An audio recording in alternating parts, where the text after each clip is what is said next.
Olá pessoal, bem-vindos a mais um PCast Master Talks. E no dia de hoje, sem dúvida nenhuma, nós temos um momento tão aguardado, talvez quanto os demais, se não mais aguardado quanto os outros podcasts. Esse é o nosso último podcast dessa primeira série de podcasts do escritório. E no dia de hoje nós vamos conversar com dois grandes CEOs atuantes no mercado e vamos falar um pouco sobre essa dinâmica de ser um CEO no mundo contemporâneo. Tenho comigo aqui hoje, do meu lado, o nosso sócio-gerente da área de societário, Eduardo Bertolli. Eduardo, obrigado pela tua presença, por dividir esse momento conosco. E tenho também os nossos convidados, o Nicolas Tissuda, que é CEO da Cautim Fertilizantes, e o Wendel Oliveira, que é CEO da Liga Telecom. Então, temos aqui, sem dúvida nenhuma, dois grandes convidados que vão contribuir enormemente com o bate-papo sobre o que é ser um CEO no mundo contemporâneo. Nicolas, muito obrigado. Wendel, muito obrigado. É sempre uma alegria estar com vocês e recebê-los aqui nessa tarde. Obrigado a você pelo convite, é um prazer estar aqui.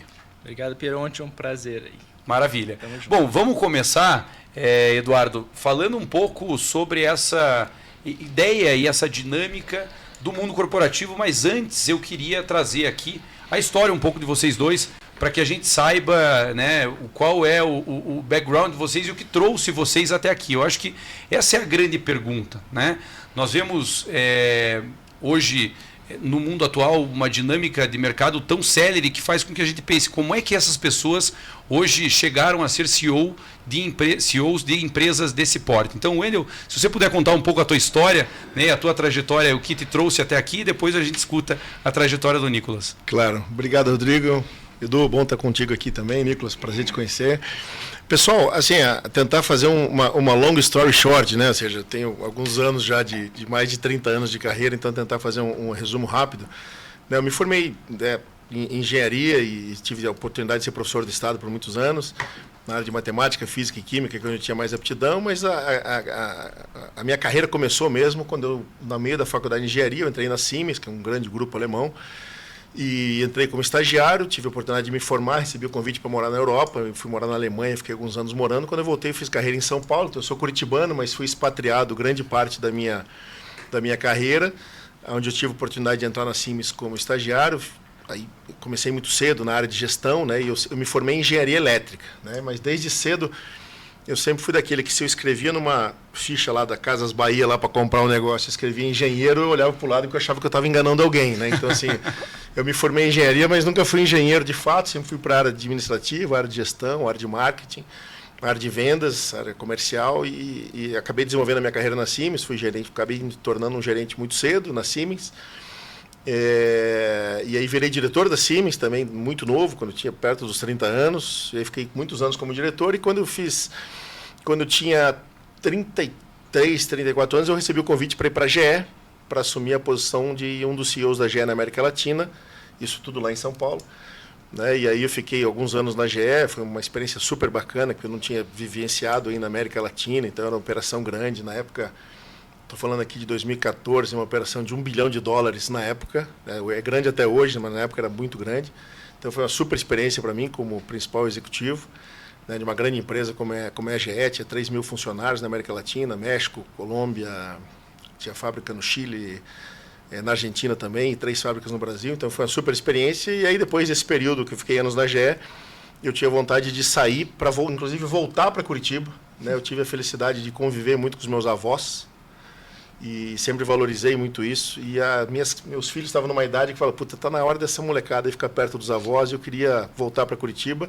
Então foi a decisão, fiz várias erradas, mas essa foi uma das decisões acertadas que eu tive na minha vida, né, de voltar para Curitiba. E em 2015 eu virei curitibano de novo, ou seja, eu saí em 99 e voltei em 2015. E aí foi uma outra fase da minha carreira, onde eu consegui desengavetar alguns projetos que eu tinha, pessoais, né, que acabaram funcionando super bem, graças a Deus. E quando eu trabalhei como administrador judicial muitos anos, foi um período assim de super aprendizado e tal. E quando foi em 2018, no final de 2018, eu acabei recebendo um convite do governador, tinha sido recém-eleito na época, né, o Ratinho Júnior, que me convidou para assumir a presidência da Copel Telecom. né? Ou seja, eu não era amigo dele, não era não tinha partido político nenhum, entrei mais por uma análise de currículo de alguém que tinha tido muita experiência em M&As, em fusões, aquisições, e que podia contribuir com o governo, porque a missão do governo na época era de vender, né, de privatizar a Copel Telecom. E aí eu acabei, pelo ineditismo nunca pensei em entrar em ter envolvimento nenhum na política, mas o ineditismo do projeto, eu falo, isso é um negócio diferente, ou seja, se isso der certo, eu vou ter uma história boa para contar, né? Porque eu não conheço ninguém na minha vida que fez privatização, né? E acabou que foi super legal. Fizemos a privatização da Sercontel, lá de Londrina, que era da Copel, junto com a Prefeitura de Londrina.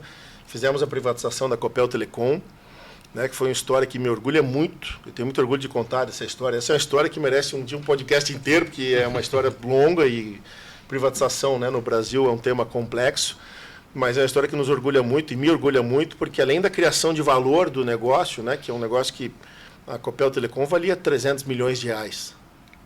Para efeito de impairment, eles têm que estar sempre rodando valuation da empresa, e ela valia 300 milhões de reais para o Grupo Copel Energia, e nós vendemos depois de 1 ano e 10 meses por 2 bilhões 395. Sim. Então, assim, o resultado financeiro foi espetacular, mas eu costumo falar que num projeto de privatização, mais importante do que o resultado financeiro é a transparência do processo, né? Então, esse foi um processo de privatizações que eu não tenho vergonha nem falta de humildade de dizer que foi um dos mais limpos e transparentes aqui do Brasil, que foi feito na Bolsa de Valores, foi feito um leilão aberto, então foi doada toda a transparência e visibilidade que precisava. E aí, depois desse projeto, eu recebi um convite, eu não tinha nenhum impedimento legal que me proibisse de continuar, recebi o convite do novo acionista para ficar. E aí nós criamos aí a Copel Telecom, uma super empresa que tinha uma referência de qualidade muito grande, os paranaenses gostavam, foi a primeira empresa do Brasil a trazer internet de banda larga, de fibra. E eu recebi o convite para entrar num outro projeto, que daí era de criar a Liga, né, a Liga Telecom, daí já privada, que também foi uma super história bacana, onde a gente teve que criar uma marca do zero, né, onde aí eu estou na presidência da Liga daí desde então, e tem sido uma história também super bacana. Vou fechar aqui, depois a gente fala um pouquinho mais, senão não deixo o Nicolas falar. Não, maravilha. Várias questões já para serem tratadas aqui depois, uma história bastante importante. Nicolas, conta um pouco da tua história para a gente, para que a gente possa iniciar esse nosso bate-papo. Bom, meu nome é Nicolas Trindade, primeiramente, tenho 36 anos.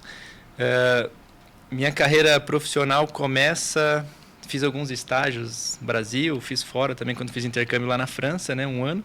Aí quando eu voltei, a missão, e meu pai veio perguntar para mim se eu queria ajudá-lo ou seguir uma carreira executiva. E daí eu falei, olha, eu posso entrar para entender se eu consigo realmente ajudar de alguma maneira. E daí naquele momento ele já falou, assume essa gerência aí e tal. Daí eu falei, cara, eu não vou assumir nada, eu não conheço nada. Como assim, né? Me dá 30 dias para eu entender como que é o negócio, né? Aí beleza, fiquei lá 30 dias conversando com cada funcionário, entendendo o que o cara fazia, como é que era a empresa, o tamanho, o faturamento. Aí beleza, aí fiz todo o diagnóstico, só que eu não tinha como falar para ele, porque ia ser, na minha visão, verdades muito duras. Aí eu aproveitei o timing que ele ia viajar para o exterior com a minha mãe e fiz uma carta daí para ele.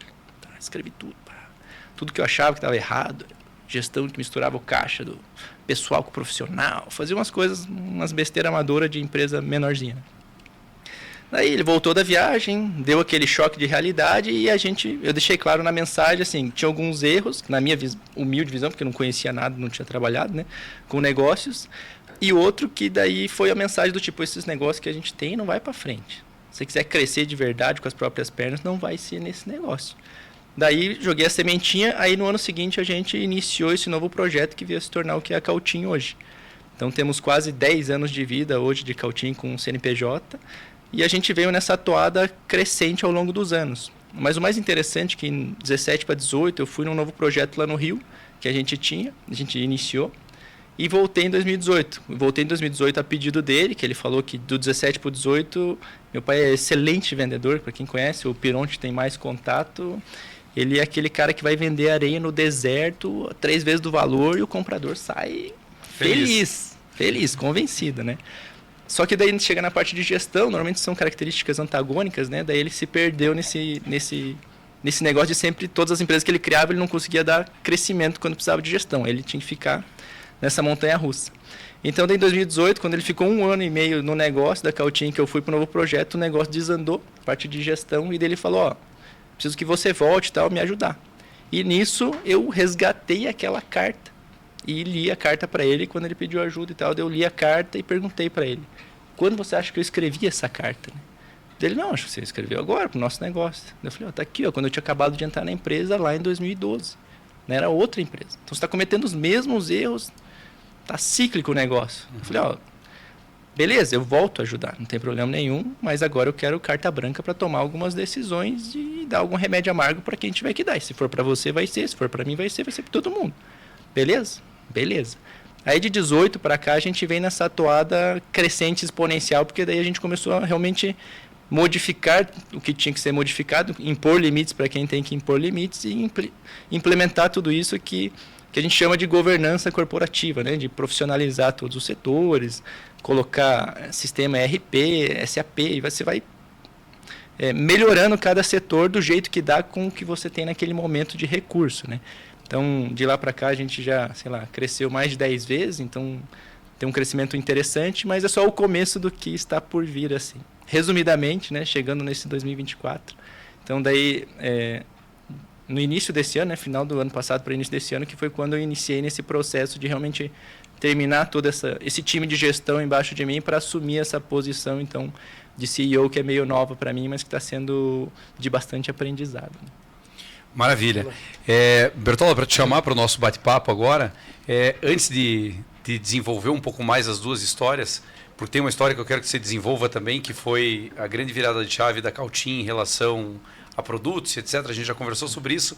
Quero que você fale um pouco aqui para que as pessoas entendam, né, que às vezes é importante realmente alguns remédios amargos, mas com a tua expertise, né, Bertoldo, na frente da gerência de direito societário e novos negócios do Peronte Advogados, a gente percebe que na história, tanto do Wendel quanto do Nicolas, existe aqui um perfil bastante importante de empreendedorismo, né? Então, assim, não tem nenhuma dúvida de que para ser um grande CEO, a pessoa tem que ser empreendedora, tem que correr alguns riscos, ou seja, você nunca tinha feito uma privatização e, né, entrou num negócio que poderia dar muito certo, como deu, e hoje te orgulha, mas poderia dar muito errado e obscurecer, e obscurecer toda uma carreira e uma trajetória que a gente viu que tinha sido construída com base na integridade, na ética, ou seja, na qualidade, na eficácia.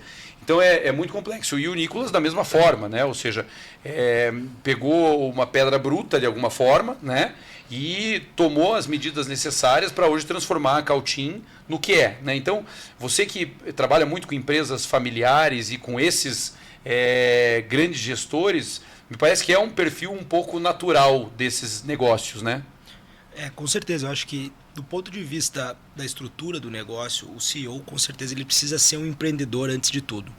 Mas o que significa ser empreendedor, né? Nós falamos aqui que empreendedor, normalmente a gente parte do princípio que é um cara que sabe tomar riscos, que não tem medo de assumir investimentos, etc. Mas, na verdade, acho que a principal característica do empreendedor é ele saber o momento em que ele precisa atuar e o momento em que ele precisa descentralizar a atuação dele, né? Ou seja, que ele pode contar com outras pessoas que eventualmente estão ao lado dele ou abaixo dele para que essa operação ela tome corpo, porque uma pessoa só não vai conseguir fazer com que, por exemplo, uma liga tenha o tamanho que a liga tem ou que eventualmente a Cautim esteja chegando no nível que ela está chegando hoje em dia, né? A gente precisa que isso seja descentralizado.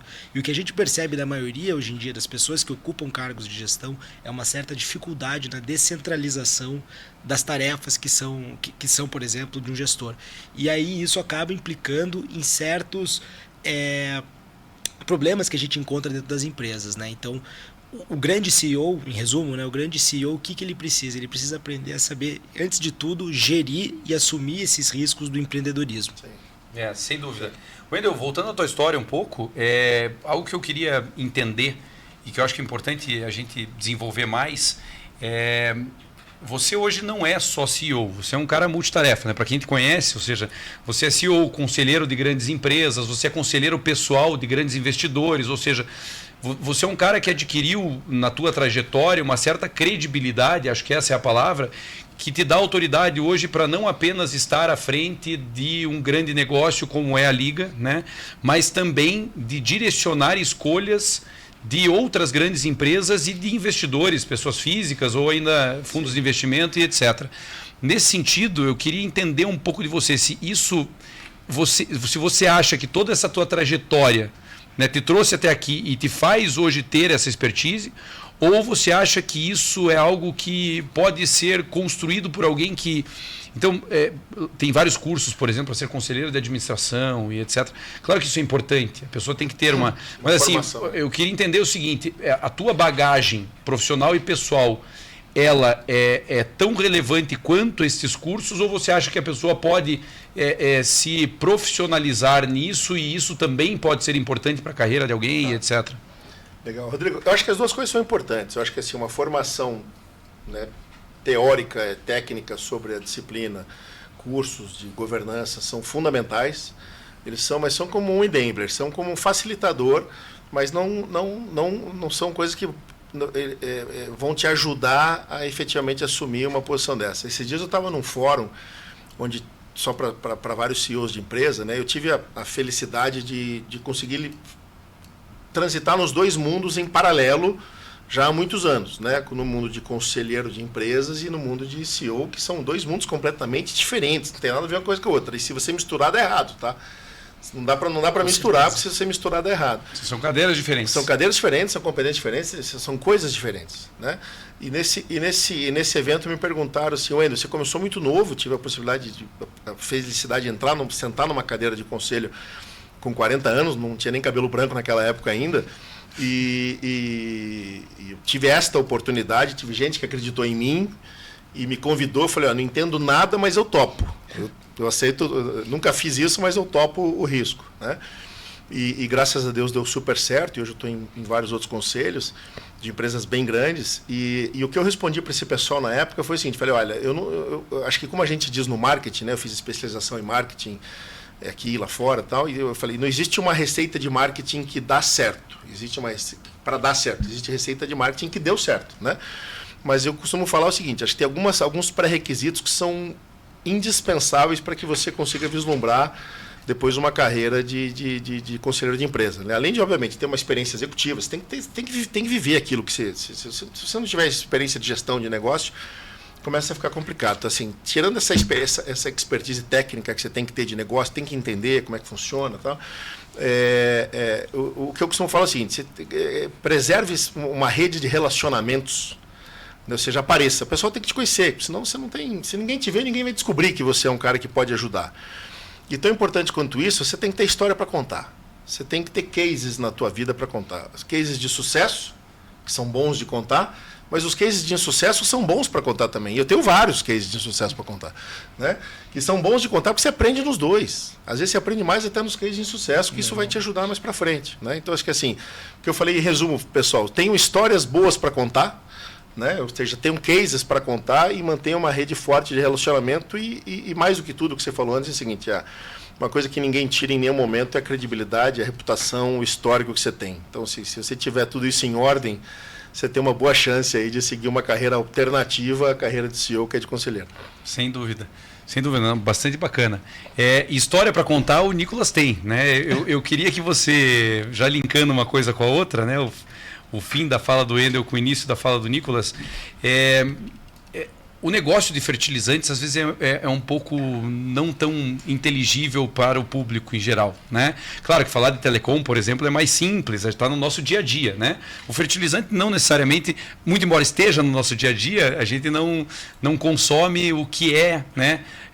A estrutura de uma empresa de fertilizantes. Nesse sentido, eu queria que você contasse, claro que de uma forma resumida, porque eu sei que a história é longa, mas fique à vontade para isso. Eu sei que tem um momento que você percebeu que o negócio que era direcionado naquela época pelo teu pai estava preso muito a uma empresa específica, se você não diversificasse a coisa não ia funcionar, e daí você dentro de um mercado que em tese, né, um oceano vermelho, viu um oceano azul, com uma nova estrutura de fertilizante. Então, conta um pouquinho também da tua estrutura hoje, do teu modelo de negócio, para que o nosso público possa entender onde é que você criou valor dentro de um negócio que é altamente competitivo e que, no teu tamanho, talvez, à época, você pudesse ser engolido por outros grandes players, né? Sempre podemos, na verdade. O mundo, a vida real não é fácil para ninguém, né? Mas vamos lá. Tentando começar lá do zero, para quem nunca nem ouviu falar, fertilizante, pense em comida para a planta, né? E agrotóxico ou defensivo agrícola é remédio para a planta. Então, fertilizante, comida. Estamos na área de comida. Dentro dessa área de comida, temos 2 grandes universos de fertilizantes, que são os sólidos e os líquidos. Os líquidos eles chamam de fertilizantes foliares, e os sólidos são os que a gente aplica no solo, que são bolinhas redondas na forma de nutriente que você joga no solo. Beleza, a gente está nesse universo dos fertilizantes sólidos. Dentro desses fertilizantes sólidos são 6 macronutrientes, 6 que a planta precisa em grande quantidade. Dessas 6, 3 são mundialmente conhecidas e, inclusive, a guerra da Rússia e Ucrânia, né? Alguém já ouviu falar, né?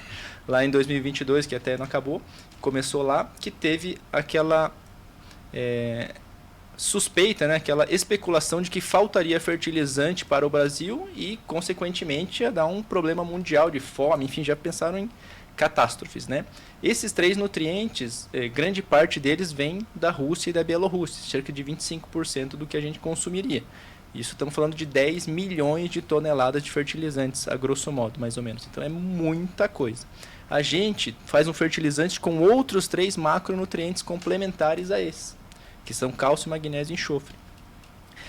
E daí, beleza, esse é um universo que ele é pouco visado, pouco visto da maneira como poderia e deveria pelo agricultor, pelo mundo, e ele é tão importante quanto esse. Então, quando você olha para esse universo, você já vê que é um oceano azul, porque ninguém faz na forma de fertilizante. Quando faz, é muito caro esse tipo de fertilizante que tenha cálcio, magnésio e enxofre. O que a gente fez? A gente viabilizou um novo universo que era aplicado na forma de pó, que é a base de calcário e gesso agrícola. A gente beneficiou ele, colocou alguns polímeros, mais tecnologia e transformou num fertilizante granulado.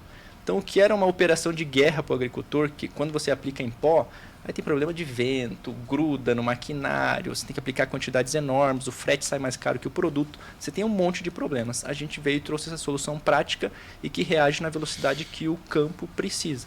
Então, basicamente, a gente criou um mercado novo, não foi a gente que iniciou, a gente aprimorou esse mercado que era utilizado de maneira não nobre, que ele usava de maneira como um enchimento para esse mercado aqui, e a gente enobreceu ele e está criando esse mercado novo, esse oceano azul que, juntando a gente, todos os concorrentes, a gente não pega nem 10% do mercado ainda do que pode vir a ser. Então a gente ainda tem tudo para desbravar. Não sei se consegui responder a pergunta que você queria de diferenciação. Não, conseguiu. E aí tem uma situação específica na tua história, que só para a gente daí linkar com uma outra questão que eu quero trazer para o Wendel e também chamar o Bertola para o nosso bate-papo. Em algum momento do negócio, então você trouxe essa ideia, que é uma ideia, ou seja, você junto com o teu time, né? A gente sempre, obviamente, tem que valorizar todos aqueles que estão contigo, eu sei que você tem esse perfil, mas, ou seja, a empresa, de alguma forma, granulou aquilo que antes era pó, tornou viável e economicamente plausível ao mercado um novo produto que, na verdade, é uma grande alternativa e que, da mesma forma, serve para trazer qualidade a esse alimento da planta.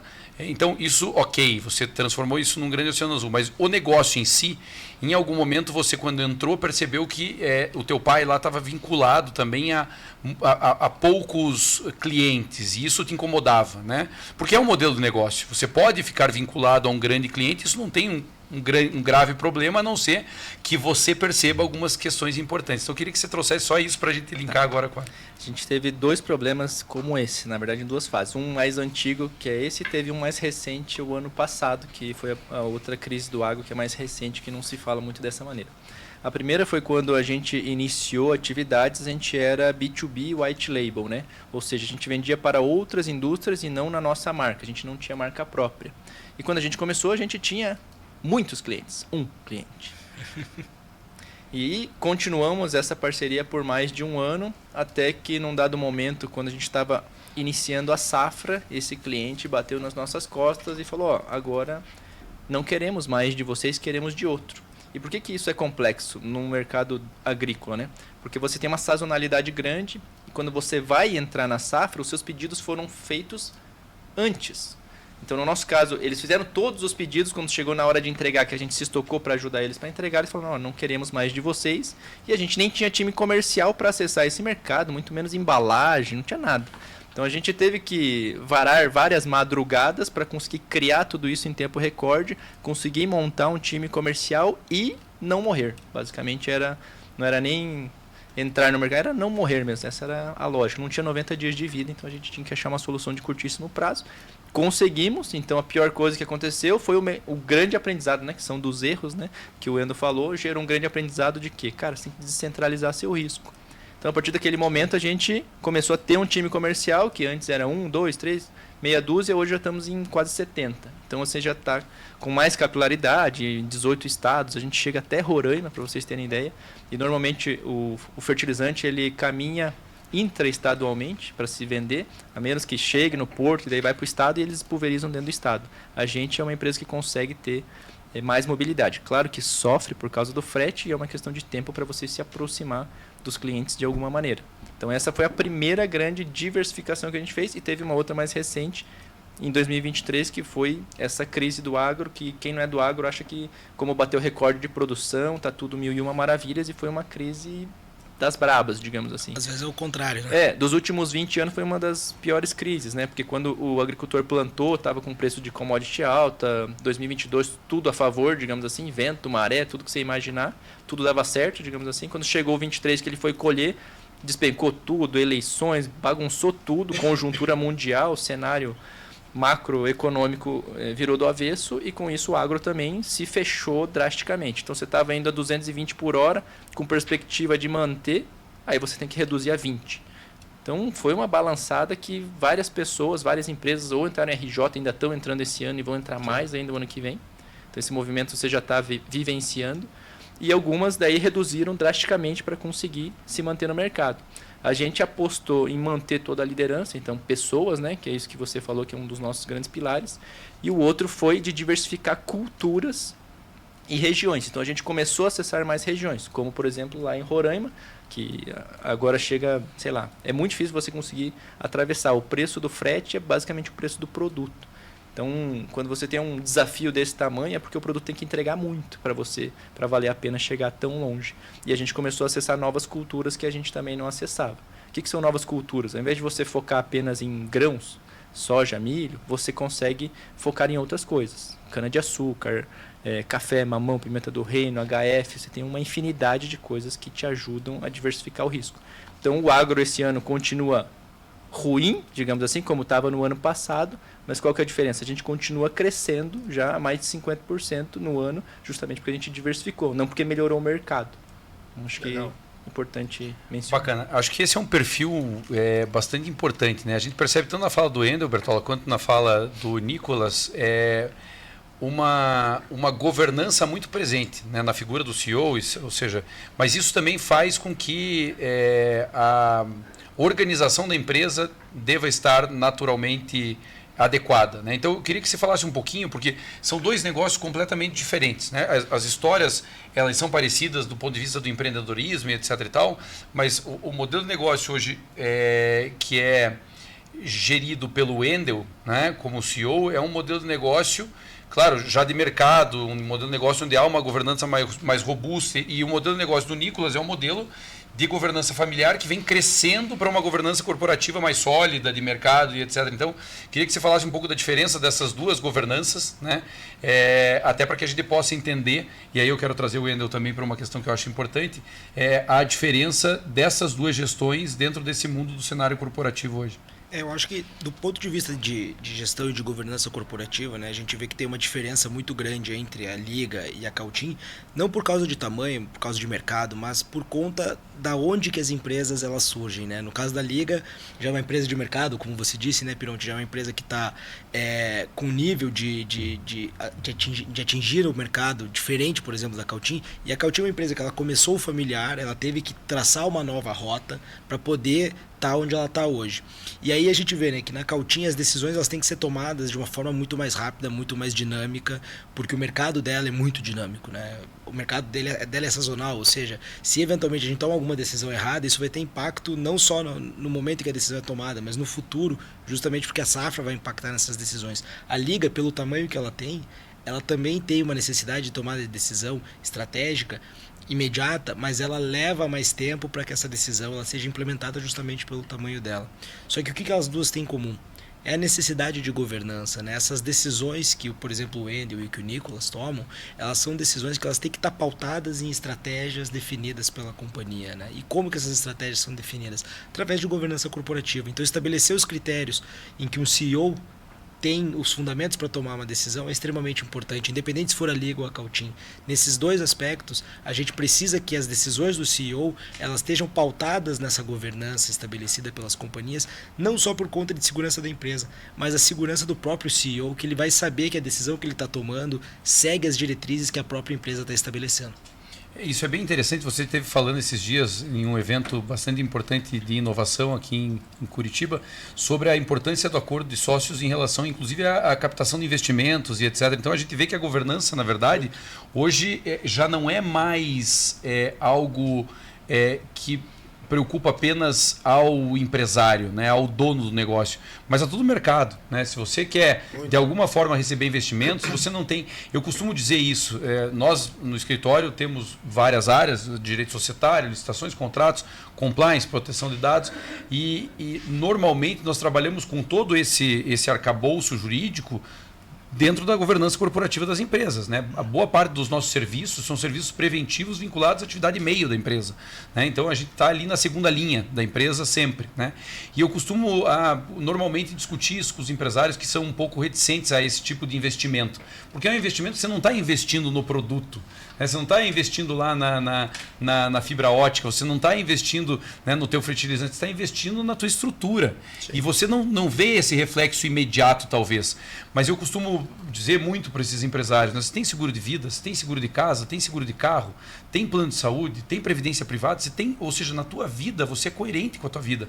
E muitas vezes você não é coerente com o teu negócio, né? Então, essa ideia de que a gente precisa ter uma governança corporativa sólida, não só para o próprio negócio, mas também para que o mercado veja valor no teu negócio, isso é fundamental, né? Como é que você trabalha isso hoje dentro da Liga, Wendel, né? Sabendo que a Liga, como o Bertola mencionou, é uma gigante no mercado hoje, ninguém questiona, né?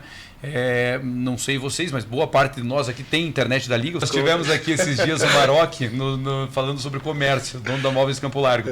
Daí a gente deu as palavras finais para ele, ele falou, ele estava fazendo propaganda, pessoal, o telefone é tal e etc. 0800, ligue e compre. Exato. Mas como é que você vê esse cenário hoje? Assim, obviamente é algo que passa pela estratégia de negócio, né?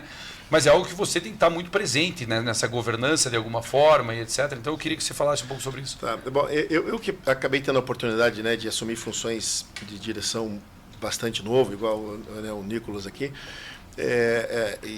eu tive histórias na minha carreira que fizeram eu passar por coisas que fazem que a gente aprenda, né? Então, assim, quando a gente fala o conceito de governança, é um conceito super amplo, né? Ou seja, então, assim, focando tentar responder a tua pergunta, focando em três áreas diferentes, que a primeira é a governança da empresa, de números, de balanço, ou seja, eu acho que isso não tem como ser diferente. Se você quer crescer, se você não for organizado do ponto de vista de contabilidade, então não tem a menor chance. Porque um belo dia você vai precisar de dinheiro. Não existe empresa que cresce sem precisar de dinheiro, né? Ou seja, inclusive o que mais quebra a empresa é crescer, né?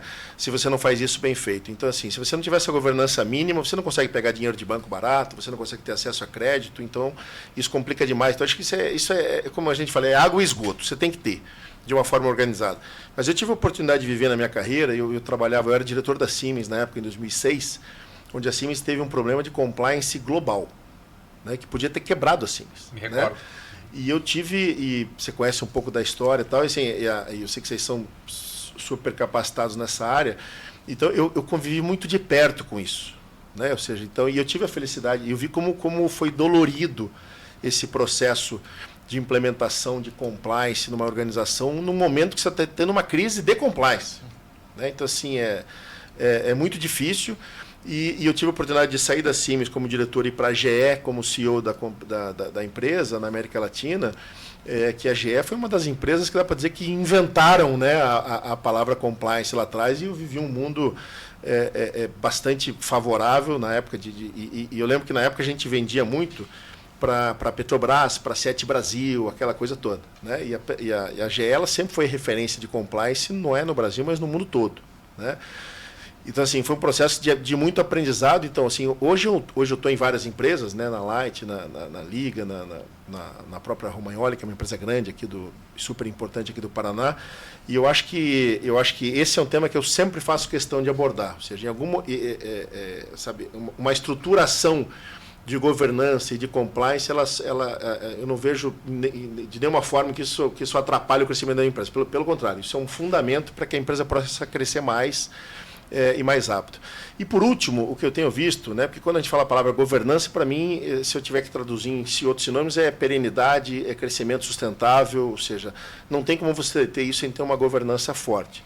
Então eu falei da parte financeira, da parte de compliance, e por último, um tema que eu acho que tem sido cada vez mais recorrente aqui em reuniões de conselho, é o tema de sustentabilidade, né? Eu acho que assim, é inegável hoje que a gente vive um momento diferente, né? Eu não estou politizando discussão assim, a gente vive um momento diferente. Ou seja, nós tivemos o ano mais quente da história, a gente está passando por fenômenos climáticos extremos. Então, assim, eu acho que assim, esse é uma tendência que, se a gente não mudar muito rápido, ela vai continuar e vai aumentar. E acho que a gente vai sofrer ainda muitos impactos disso. Então, eu acho que assim, isso eu falo em reuniões de conselho, em todos os conselhos que eu estou, se discute isso, né? Ou seja, a gente teve, principalmente eu que estou na área de energia, né, na Light, a gente viu o que aconteceu em São Paulo ano passado com a Enel, onde os paulistanos ficaram 7 dias sem luz. Sim.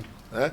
Então, acho que assim, esse é um tema que está se tornando tão importante, né, e tão relevante, que ele vai acabar virando vital para a empresa. Por quê? Porque eu acho que as empresas que não conseguem mostrar para o mercado, ou para os seus clientes, ou para os seus fornecedores, ou para os bancos, para os seus investidores, né, que eles têm uma política de sustentabilidade importante, eles vão ter muita dificuldade para frente. O que eu quero dizer de forma resumida para finalizar? Acho que assim, o banco vai emprestar dinheiro mais barato para você, Rodrigo, se você conseguir mostrar para o banco que você tem uma política de sustentabilidade forte na tua empresa. E se o Nicolas não tiver, no mesmo ramo, ele vai pegar dinheiro mais caro. Significa o seguinte, você vai ser mais competitivo do que o Nicolas no médio e longo prazo. Ele vai desaparecer e você vai crescer. Então, acho que assim, de forma resumida, acho que é tão importante quanto isso. Obviamente, a gente pode ficar horas falando de governança, mas acho que são 3 pilares importantes aqui da governança que eu acho que todo gestor, seja ele CEO de empresa, né? Tem empresa que não tem o conselho ainda, mas você já tem que estar pensando nisso. Ou um presidente do conselho, os conselheiros têm que estar pensando. Eu acho que isso que você falou, né, é basicamente o que a ESG hoje em dia ela apresenta, né? Essa necessidade das empresas elas se adaptarem à realidade em que elas estão inseridas, né? Então, se eventualmente a gente tem questões de mudança climática, as empresas elas têm que se adaptar. Por quê? Porque o mercado está se adaptando. Você falou, né, Wendel, que, olha, vou emprestar um dinheiro, o banco vai emprestar um dinheiro mais barato para aquela empresa que tem, eventualmente, projetos de sustentabilidade, projetos sociais que envolvam o meio em que ela está inserido. E isso, no final das contas, não vai ser só uma vantagem competitiva, mas até uma vantagem vital, né? Ou a empresa se adapta... de sobrevivência, isso. Exatamente. Ou a empresa se adapta a essa realidade, ou ela não vai conseguir continuar atuando, porque cada vez mais as empresas, os fornecedores, os próprios, principalmente os clientes, vão começar a exigir essas práticas da empresa, que no final das contas, né, lá na raiz são práticas de governança, mas vão ser exigidas pelos clientes para que essa empresa continue atuando no mercado. Isso não é só coisa de futuro, não, tá? Isso é real. Hoje já tem linhas verdes de financiamento que já são muito mais baratas. Sem dúvida. E isso é bastante importante, porque também faz parte de uma política e de uma cultura da própria empresa. Sim. Porque a gente vê muito greenwashing hoje, né? A gente vê as empresas tentando maquiar todo esse processo de governança. E a gente vê que isso não se sustenta, nem a médio, nem a curto prazo. Não. Ou seja, você não consegue comprovar políticas sólidas de ESG, ou outros tipos de métricas de integridade, etc., se você realmente não praticar isso, né? E a gente vê isso de maneira muito presente. No teu mercado, Nicolas, ainda mais importante, né? Porque você vivencia as consequências da sustentabilidade tanto quanto no mercado do Wendel também, né? Ou seja, energia, a gente está falando aqui de energia, a gente está falando de agro, né? Ou seja, toda essa questão agora que a gente acabou de perceber no Rio Grande do Sul, né, que são questões, como o Wendel mencionou, extremas, né, do ponto de vista de vivências climáticas. Então a gente vê que isso é muito importante. Como é que você tem trabalhado isso dentro da tua empresa? Porque aí você tem 2 grandes desafios, né? O primeiro grande desafio, que é estar em um mercado altamente competitivo, com grandes players que já têm essa estrutura de governança talvez mais consolidada, em razão até de faturamentos, né, bastante maiores e etc., estrutura de governança, e você tem que investir nisso e ao mesmo tempo ser competitivo. Então, como é que você trabalha com esses 2 pratos, né? Cara, assim, primeira coisa foi tentar aprender esse idioma de vocês, né? Quando vocês falam ESG, você já fica de cabelo em pé, né? Parece muito complexo. Aí depois que você estuda, ouve muito, cara, como é que eu simplifico isso de uma maneira que seja que seja palatável. as pessoas entendam de maneira mais simples, né? Quando eu falo em governança corporativa, daí você vê sempre um monte de advogado falando bonito, você fala, cara, isso está muito complexo. Vamos simplificar o que é a governança corporativa. Cara, a governança corporativa nada mais é do que você fazer um combinado. Só que tem que fazer um combinado. O que é um combinado? Pô, você vai ter o conselho desse jeito? Então, beleza, vamos combinar. Vai ser desse jeito? Tá claro para você? Tá claro? Então, beleza. É um combinado. Só que são vários combinados de maneira legal, bonita, com ata, com comitê, com um monte de coisa, sim. Mas é um combinado. Depois que você combina e fica claro para todo mundo, alinhamento de expectativa, você passa a segurança para o mercado, não é isso? Isso é governança corporativa. Beleza, obrigado, agora eu entendi. Levei 1 ano mastigando um monte de gente falando um monte de coisa, daí eu falei, beleza. A parte de meio ambiente, você vê um monte de gente falando de greenwashing e tudo mais, o nosso nicho está começando a ser chamado de fertilizantes sustentáveis. Então, não por acaso, porque ele reduz a emissão de gás carbônico e tudo mais. Então, ele é o futuro, não é uma coisa, talvez dê certo, é uma moda. Não, é uma tendência, vai acontecer. Então, só a nossa linha de produto por si só, ela já é naturalmente fantástica para o Brasil e para o mundo. Então, ela vai crescer por onde ela passar. Tem outros mercados que estão mais desenvolvidos. E daí também, quando você fala de ESG, tem até a parte social. Aí, eu acho que é muito de empresa para empresa, de empresário para empresário. A gente, com o nosso tamanho, a gente faz o que você pode com os recursos que você tem. A gente ajuda a escola da cidade, tem parceria com a prefeitura, a gente ajuda a comunidade como a gente consegue. A gente não tem um tamanho de uma liga para, às vezes, ajudar nacionalmente em projetos gigantes, mas onde a gente passa, a gente realmente contribui como consegue. É bem bonito, é bem legal. Você sabe que você trouxe um tema importante, essa questão da simplificação, né? Ou seja, a gente tem falado muito nesse podcast que tem vários escritórios de advocacia que nos acompanham e etc, né? E vários advogados que nos acompanham aqui por gestão de escritório e etc.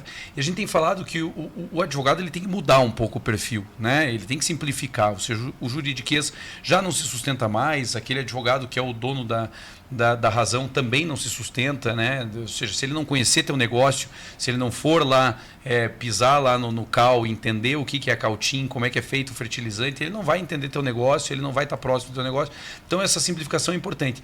Mas algo que eu acho que também tem muito a ver, e que é o que a gente tem trabalhado isso, não só na área de societário, mas agora falando um pouco de ESG também, né? O que nós vemos no mundo jurídico, não só no mundo jurídico, mas no mundo da consultoria em geral, porque hoje esses temas da segunda linha, né, vocês estão acostumados com isso, eles são oferecidos por Big Fours, por consultorias, por escritórios de advocacia, muitas vezes por escritórios de contabilidade, ou seja, a gente tem aí vários players tentando, né, um pouco desse mercado, desse novo mercado, ESG, compliance, proteção de dados, está todo mundo querendo um pouco da fatia desse bolo. E o que a gente percebe é o seguinte: se cria dificuldade para vender facilidade. Então nós temos, por exemplo, um produto de ESG lá no escritório que é um assessment no sentido de que todos hoje têm ESG. Então a grande verdade é que o que você precisa é de uma metodologia que organize isso.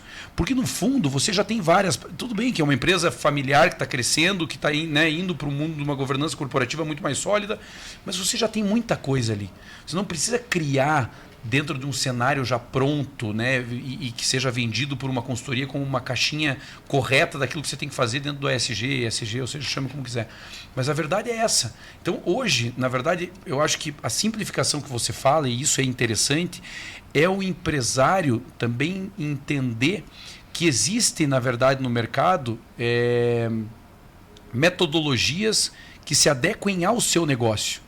Eu acho que essas metodologias prontas, e isso a gente não tem no escritório, nosso escritório é altamente tailor-made, né? Então, a gente tem relacionamentos, vocês nos conhecem assim, a gente não gosta de trazer um produto pronto. A gente primeiro quer entender a tua realidade para te propor o que você precisa, e dentro do que você precisa, se você achar que não é aquilo, a gente refaz e cria um produto para você, porque eu acho que é isso. Você buscar metodologias que simplifiquem o teu dia a dia. Porque o advogado trazer mais um problema, né? Então matriz de risco, por exemplo, de compliance, de proteção de dados. Se eu te der uma matriz com 1.200 riscos sem preencher os planos de ação, você vai dizer, meu amigo, um abraço, não tem sentido, eu não tenho equipe para preencher 1.200 planos de ação.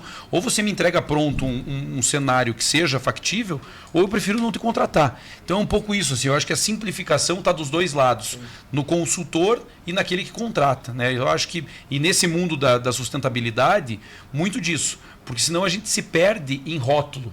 Eu sou muito crítico, por exemplo, da ideia de sustentabilidade e governança colocada, por exemplo, na antiga lei de licitações, né? Da desenvolvimento nacional sustentável. A gente trabalha muito no norte do país, nosso escritório. O desenvolvimento nacional sustentável não se consegue sem um desenvolvimento regional. Existe uma pesquisa do Instituto de Governança Pública que diz que 85% dos pregões, né, das licitações de menor valor. Então, as licitações por menor lance são 85% no norte do país vencidas por empresas do sul e do sudeste. Que desenvolvimento nacional sustentável é esse? Né? Então, a gente precisa ter um desenvolvimento regional. Se esse desenvolvimento regional passar por empresas do sul e do sudeste, que essas empresas invistam, então, naquele mercado, né? naquele estado. Então, eu estou tirando o recurso lá do Pará, eu estou tirando o recurso do Amazonas, eu estou tirando o recurso lá de Roraima, não tem problema. Eu tiro o recurso de lá, mas de alguma forma eu coloco, de alguma forma, eu devolvo para aquele estado em ações sociais, em ações de sustentabilidade, Exato. Um pouco do que eu estou tirando. Então, porque senão a gente fica no rótulo. E daí é muito bonito eu criar um programa ESG, eu ter uma política que eu boto no meu site e todo mundo vê, em legal design, coisa mais linda, mas no fundo eu não pratico. Então, também falei demais, né? Mas é um pouco isso. Eu estava pensando até na palavra quando você falou de compliance, né? Compliance, pô, não é nem português a palavra, né? Então ela é complexa por si só, de você falar, cara, o que é isso, cara? Simplifica, o que é para o cara de 9 anos, para ele entender o que é isso? Cara, é proteção, é segurança, eu preciso de alguma maneira passar isso para o mercado. Então quando você fala o idioma dele, o cara, não, isso aí, vamos conversar mais sobre isso faz sentido. Você quer me trazer mais segurança? Cara, tô contigo, agora eu quero trazer compliance, porque isso vem de gravar e tal, o cara já olha. Principalmente o agro, né? Cara, tem um monte de palavra no agro que você usa que, principalmente as multinacionais, treinam o time deles tudo em inglês. Vão fazer forecast, fazer isso, fazer aquilo. Os caras, eu quero saber com isso, cara. Mas faz uma previsão de vendas, aqui, ó, vai na planilhinha aqui. A coisa é a mesma, só que eles usam muitas palavras em inglês e que o agro ele é mais antigão, digamos assim, e é talvez o último setor e que resiste muito para essa modernização, de certa forma, justamente porque ele fala, cara, a gente é brasileiro, fala em português aí, cara, a gente entende o português. Sem dúvida. E olha que interessante, você fala, por exemplo, compliance, rapidamente. Compliance vem do verbo em inglês to comply, que significa estar em conformidade. No Brasil não faz nenhum sentido isso, porque a gente já tem o princípio da legalidade.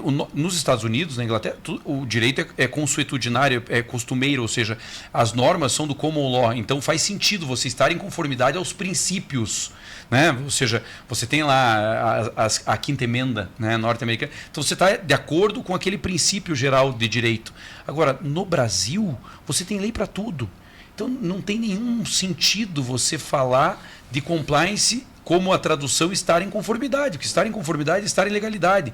E aí você vê, por exemplo, eu sou muito crítico disso, né, compliance trabalhista.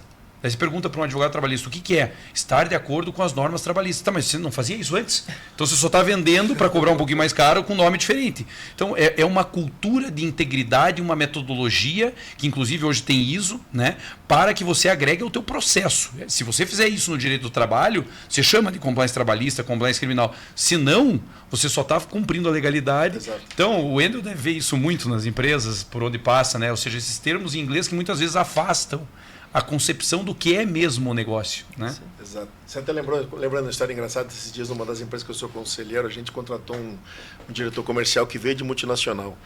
Na primeira apresentação dele, né, no primeiro slide, era 70% em inglês. Eu falei, cara, já muda. Na próxima traz tudo em português, porque nós somos uma empresa brasileira aqui. E é isso. É isso. Porque senão você tem um time, claro, você pressupõe que boa parte da tua base fale inglês ou entenda, né, o que está ali na apresentação, pressupõe. Mas a grande verdade é, para o negócio em si também não é bom. Porque você vai atender, por exemplo, no teu caso, você vai atender o cidadão, né, brasileiro que, na sua grande maioria, não faz ideia do que é a língua inglesa no sentido técnico. Né? Então, assim, para você atender, você já tem que começar, né, o diálogo. Simplifica que simplifica. Né? Então, Exatamente. Mas dentro desse cenário, Bertoldo, eu queria que você falasse um pouco agora, porque a gente falou muito sobre o mercado de investimentos, né? E existem algumas alternativas financeiras hoje no mercado de investimento e etc., que boa parte dos CEOs tem projetado, tem verificado, e como o Wendel falou, não existe empresa que cresça sem essa captação, né, de recursos, em algum momento, né? Ou ela morre. Né? Então, em algum momento, ou você precisa crescer, ou se você não crescer, você vai se manter do mesmo tamanho. E aí é aquilo que a gente normalmente diz nesse podcast, né? A empresa ela pode ser uma empresa sustentável, mas ela sempre vai ser do mesmo tamanho. Se ela for do mesmo tamanho e não buscar crescer, naturalmente ela vai diminuindo, porque as empresas vão crescer e ela, se achando do mesmo tamanho, muitas vezes fica insustentável. Então, queria que você falasse um pouco desse cenário de investimentos e etc. E das alternativas que se tem hoje, né? Até bancarização, a gente tem trabalhado muito com o cenário de bancarização e tal. Achei interessante a gente bater esse papo. Não, eu acho que, né, do ponto de vista de investimentos, antigamente as empresas elas estavam muito vinculadas àquela captação de dívida tradicional, com bancos tradicionais, com taxas basicamente iguais entre esses bancos, né? E o crédito, nos últimos anos, ele vem se democratizando, quer seja pela desregulamentação do Banco Central com relação à possibilidade de abertura de instituições financeiras, quer seja pela possibilidade de você próprio ter o seu motor de crédito, né? Então, quando você fala em bancarização, é basicamente isso. São as próprias empresas terem o seu banco, né, um motor de crédito, que ela vai poder utilizar esse motor de crédito para financiar os fornecedores dela ou financiar o próprio mercado, né, os clientes que ela está inserido. Por quê? Porque essa necessidade de crédito, ela já permeia o relacionamento dessas empresas, né? Por exemplo, a Cautim. O produtor rural, ele precisa muitas vezes de financiamento bancário para poder fazer a sua safra, né? Para poder, inclusive, comprar os próprios produtos da Cautim. Agora, esse dinheiro, no final das contas, ele acaba ficando com os próprios bancos tradicionais. Por quê? Porque a gente não tinha essa democratização do crédito. Hoje em dia, a gente pode ter essa estrutura em que a própria Cautim financie o produtor rural, e a gente sabe, né, que o crédito safra, eventualmente, a cada ano vem diminuindo mais a quantidade disponível para os produtores rurais. É uma briga entre os produtores rurais para conseguir esse crédito safra, e as taxas, eventualmente, que antigamente eram mais atrativas, hoje em dia não são tão atrativas. Então, a ideia da bancarização e desses novos investimentos no mercado é justamente popularizar o crédito, né? Ou seja, trazer mais players para esse mercado, para que a gente tenha, eventualmente, a diminuição das taxas que são aplicadas, que no Brasil a gente sabe que são taxas pesadíssimas para quem quer captar dinheiro, e assim como também popularizar a necessidade de girar esse crédito no mercado. O crédito que a Cautim eventualmente oferece para os clientes dela vai ser o crédito que depois o produtor rural vai utilizar para, por exemplo, adquirir um maquinário, que esse maquinário vai ser utilizado na própria produção rural. Então, fazer com que o dinheiro circule de uma forma mais rápida e mais dinâmica é um dos objetivos da bancarização.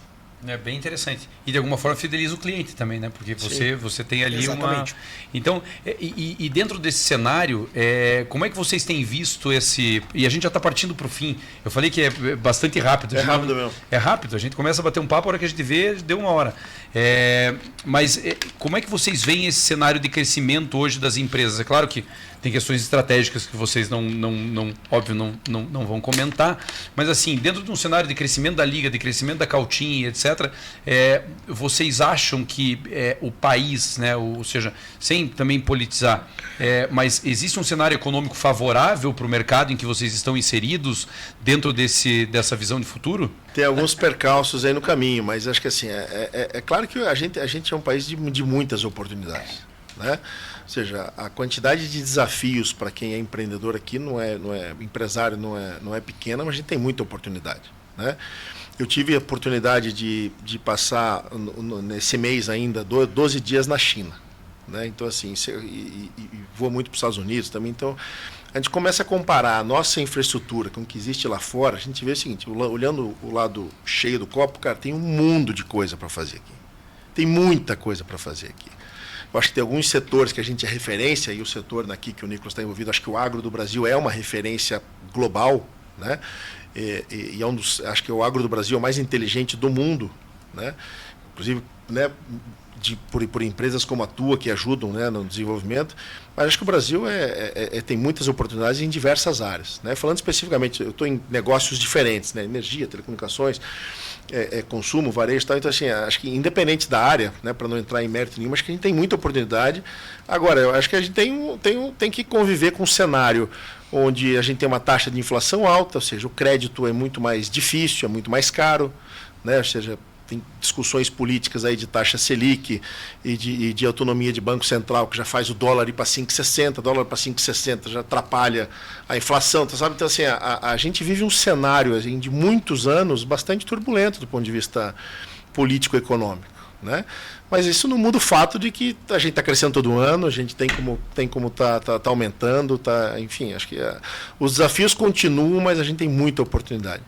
Bacana. Nicolas? Acho que entrando nessa parte de bancarização, né, olhando para dentro de casa, assim, isso que o Wendel falou foi lá atrás, foi fundamental a gente fazer toda essa profissionalização. Então, quando a gente trouxe um CFO que trouxe uma contabilidade boa, aí balanço auditado, você começa a mudar o patamar da empresa para justamente captar crédito, conseguir crescer mais rápido e sustentar esse crescimento. Como ele falou, é muito mais fácil você monetizar, né, aumentar o caixa se você não crescer, né? Você quer crescer, você tem que buscar. Quanto mais você quer crescer, é mais risco, na verdade, dependendo do cenário. Então, tudo isso que a gente fez ajudou demais e justamente foi esse conhecimento que você não tem. É você entender como que o mercado precisa te enxergar para fazer sentido. Eu tenho que melhorar aqui, beleza, aqui. E você vai melhorando, organizando a casa conforme o idioma que precisa ser falado e tudo que você precisa se adequar. E você entender também, né? Porque você vai criando consciência e maturidade de, cara, isso daqui faz muito sentido, na verdade. Não é loucura. O que esses caras estão pedindo faz muito sentido. E daí você começa a se olhar com o olhar do investidor e fala, realmente, se eu fosse um investidor, eu investiria em mim? Lá atrás, talvez não. Talvez mais em mim do que na empresa. Hoje não. Hoje o cara consegue olhar para mim e consegue olhar para a empresa e falar, opa, sei exatamente como é que tá o raio-x, se está indo bem, se não está indo bem, mas eu consigo olhar. Então tudo isso foi muito importante, mas daí quando você olha no contexto, olhando para fora agora, pensando no mercado do agro, cara, você vê produtores rurais às vezes que faturam 1 bi e que tá tudo na pessoa física. O cara não tem uma gestão mínima de organização, o IR do cara tá meio vazio e você, cara, olha o tamanho dessa estrutura do cara, tá no nome de quem? Do tio Priquito. Falou, que isso, cara? Sim. Como é que esse cara consegue crédito? Então é um desafio enorme para o Brasil, principalmente para quem quer, para os bancos, para cederem crédito, porque, cara, é uma realidade totalmente heterogênea. Não é simples. E o Brasil é muito grande e tem muitos Brasileiros dentro do Brasil. Então, para você conseguir realmente ter conhecimento e conseguir navegar ali, eu sei que não é fácil e não vai ser fácil nos próximos anos. Então, pode entrar fundo, pode entrar um monte de gente com dinheiro, mas, cara, você tem que entender e leva tempo, dá trabalho, vai errar muito antes de acertar para conseguir realmente navegar nesse universo. Mas é fundamental e isso vem ajudando e crescendo e se desenvolvendo muito, principalmente com a vinda da nova geração que é mais aberta a tudo isso. Então ela vem se escolarizando um pouco antes, digamos assim, em relação à geração dos nossos pais, e eu vejo isso melhorando, mas ainda assim está engatinhando, tem oportunidade pra caramba. Essa questão de oportunidade a gente vê até no mundo jurídico. A questão da bancarização era muito alheia, né, ao universo jurídico. Agora é que isso tem começado a ser trabalhado de maneira mais efetiva, né, e vinculada a essa ideia de profissionalização da própria empresa, né? E a gente vê que isso é uma facilidade porque acaba trazendo novos negócios para dentro do próprio negócio. Então você acaba não só tendo uma melhor relação com o teu cliente, uma vinculação maior do teu fornecedor, mas você consegue inclusive gerar crédito para o próprio negócio, onde antes você dava crédito, né, a terceiros, né, a grandes bancos e etc. Então, o motor de crédito estar dentro, né, não significa que você, de alguma forma, está perdendo dinheiro. Pelo contrário, você está gerando valor, né, para a tua própria estrutura. Maravilha. Bom, chegamos ao fim aqui do nosso podcast. Eu queria, nesses últimos 3 minutos, deixar a vocês aí a palavra final. Então, alguma mensagem de encerramento. Vamos começar a mensagem final com quem começou a mensagem inicial. Wendel, fique à vontade. Um prazer tê-lo aqui. Eu conheço a tua trajetória, né, desde muito tempo. Nós hoje somos amigos pessoais, né, mas independentemente disso, sempre tivemos uma relação profissional, começamos com uma relação profissional. Te admiro demais, você sabe disso, ou seja, não é nenhuma bajulação gratuita ou agrado fácil, digo isso em todos os fóruns que posso participar, mas agradeço a tua gentileza de participar, sei da tua agenda, e é sempre uma alegria escutar a tua história, ver que essa história, na verdade, não é uma história por acaso, né? Gosto muito do livro A Boa Sorte, eu falo muito desse livro aqui no podcast, né, que diz basicamente que as coisas acontecem por acaso, mas a gente tem que estar preparado para o acaso. Exato. Fica claro da tua apresentação que você se preparou para o teu acaso, então um prazer tê-lo aqui, muito obrigado mais uma vez. Legal, Rodrigo, obrigado mais uma vez pelo convite, prazer estar aqui com vocês, parabéns pela tua história, viu? Muito bacana saber, espero que a gente se encontre mais para você contar mais. Obrigado pelas palavras, você sabe que a recíproca ela é super verdadeira, a admiração, o carinho e o respeito que eu tenho por você, pelo teu escritório, pelo teu time. Então aqui, finalizando, eu queria só falar um pouquinho mais, né? Acho que a gente teve a oportunidade de falar de governança, falar de crescimento, falar de bancarização, falar de um pouquinho de cada coisa, né? Um flavorzinho aí de cada tema, que cada um deles a gente podia discorrer aqui bastante tempo falando, mas nessa uma hora para ter um overview geral de um pouco de cada coisa. E falando rapidamente aqui sobre a Liga, né, acho que eu costumo sempre usar metáforas, né, do que acontece com o ser humano, com as organizações de empresa, né? Então acho que a Liga ela é uma empresa que, quando ela foi privatizada, ela teve um funcionário só, que fui eu, que continuei. Depois a gente teve que começar do 0 até 1.000 pessoas em menos de um ano. Então foi muito rápido, né? E eu costumo falar que assim, a empresa como ser humano, no primeiro ano de vida você aprende a gatinhar, no segundo ano de vida você aprende a caminhar, no terceiro ano de vida você aprende a correr. E a Liga começou o terceiro ano de vida, ou seja, vem do legado de Copel Telecom, né, de uma base grande de clientes, uma relevância e uma importância muito grande, mas é uma empresa jovem, uma empresa nova, que tem muito que melhorar ainda na parte de governança, tem muito que melhorar né, enfim, nos processos. Então, assim, a gente é uma empresa que está começando a correr agora no terceiro ano de vida, né, com bastante alegria. Então, tem muita novidade para sair. Nós vamos estar lançando em breve o celular da Liga, não o aparelho, né, ou seja, mas você vai conseguir ser cliente da Liga, eu também usando o celular, com cobertura nacional, cobertura no mundo inteiro. Então, tem várias novidades aí para trazer. Falando do tema de sustentabilidade, tivemos a oportunidade de lançar o Liga Energy recentemente, onde você que é cliente da Liga, você também consegue comprar energia limpa, mais barata do que você compra hoje, normalmente, da Copel. Então, assim, tem bastante novidade, bastante coisa acontecendo, tá bem agitado, tá bem divertido. E, mais uma vez, obrigado por estar aqui, prazer, e conte comigo sempre. Maravilha, maravilha. Nicolas, um prazer também tê-lo aqui.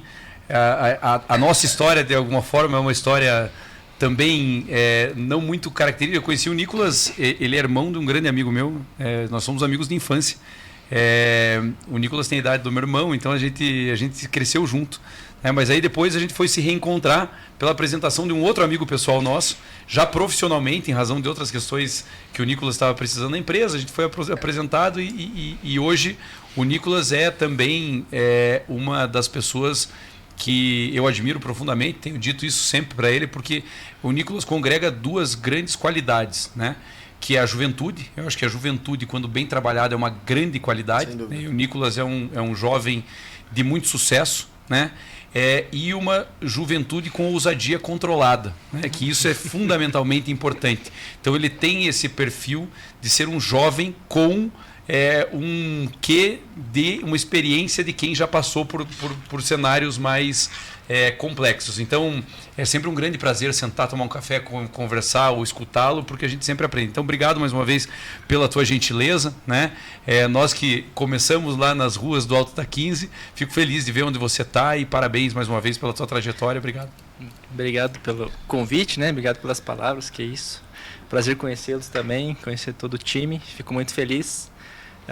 Acho que minha mensagem aqui é principalmente para empreendedores e empresários que ou estão começando ou ainda não começaram, né?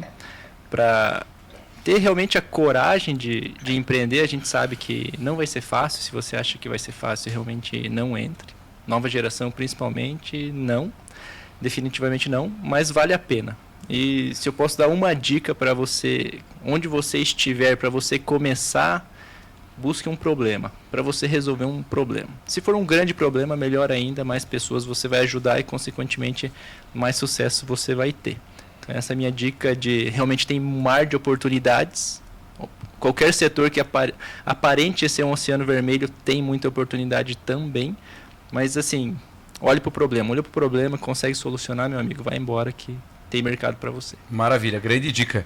Bertola, um prazer participar desse podcast contigo, teu primeiro podcast no último episódio, é sempre uma alegria ter você aqui conosco, você que é uma dessas grandes mentes brilhantes que nós temos no nosso time, eu realmente fico bastante impressionado com toda a capacidade técnica do Bertola à frente da área de direito societário do escritório, então obrigado de dividir essa tarde aqui conosco. Que é isso, obrigado você, Pironte, pelo convite, obrigado até o Wendel e Nicolas também pela participação, acho que foi uma aula, né, de gestão aqui de vocês dois hoje, a gente sai aprendendo muito do que a realidade das empresas apresenta hoje em dia, né? E acho que é um perfil até do Pironte Advogados, a gente sempre está perto da operação do cliente para não só entender a questão jurídica, mas entender o cerne do que o cliente trabalha, de qual operação que ele está inserida, quais as necessidades dele. Acho que é super importante esse bate-papo aqui, a gente consegue também trazer isso para dentro, não só do escritório, não só das empresas, mas também para quem está nos escutando. Maravilha, muito obrigado. E você que nos acompanhou em toda essa série de podcasts, não tenha dúvida, nós não pararemos por aqui. Logo nos encontramos nas próximas séries. Encerramos essas séries de setores econômicos, de hoje com 2 grandes CEOs, mas certamente nos encontraremos num futuro próximo. Então, muito obrigado e até o próximo episódio, se Deus quiser.